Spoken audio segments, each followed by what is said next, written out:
अगर हम इतिहास की किताबों को पलटें तो हमें पता चलता है कि यहूदियों के सबसे बड़े दुश्मन हमेशा ईसाई रहे हैं। मध्यकालीन यूरोप में यहूदियों पर भयानक अत्याचार किए गए। उन्हें शहरों से निकाला गया, उनकी बस्तियां जला दी गईं और हजारों की संख्या में उनकी हत्या कर दी गई।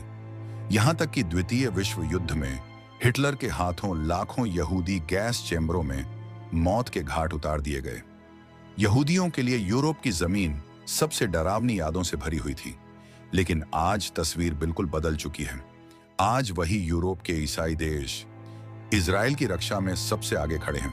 सवाल उठता है, आखिर ऐसा क्यों? इसका जवाब छुपा है राजनीति, धर्म और इतिहास के बोझ में। पहली वजह है होलोकॉस्ट का अपराध बोध। यूरोप के देशों को आज भी यह अपराध बोध है कि उनकी जमीन पर यहूदियों का कत्लेआम हुआ।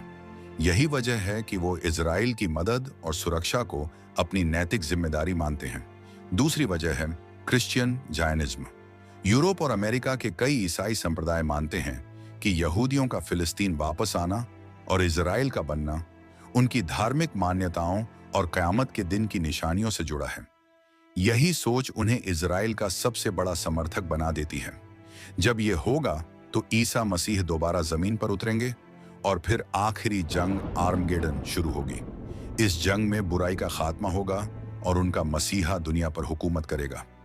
याद रखो, इस बात पर ईमान सिर्फ ईसाई ही नहीं रखते बल्कि मुस्लिम भी रखते हैं कि ईसा अलैहिस्सलाम फिर से दुनिया में वापस आएंगे और इस्लाम का परचम एक बार फिर सरबुलंद होगा इंशाअल्लाह। इसके अलावा तीसरी वजह है मिडिल ईस्ट की राजनीति। यूरोप और पश्चिमी दुनिया तेल और व्यापारिक हितों की वजह से इजराइल को अपना फॉरवर्ड पोस्ट मानते हैं। उनके लिए इजराइल सिर्फ एक देश नहीं बल्कि अरब दुनिया पर कंट्रोल रखने का औजार है। चौथी वजह है इस्लामोफोबिया।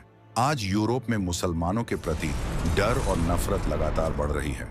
क्योंकि इजराइल भी मुसलमानों से जंग लड़ रहा है, इसलिए यूरोप उसे अपना स्वाभाविक साथी मानता है। और पांचवी वजह है अमेरिका का दबदबा। यूरोप के देशों का सबसे बड़ा रणनीतिक साझेदार अमेरिका है और अमेरिका दुनिया में इजराइल का सबसे बड़ा समर्थक है।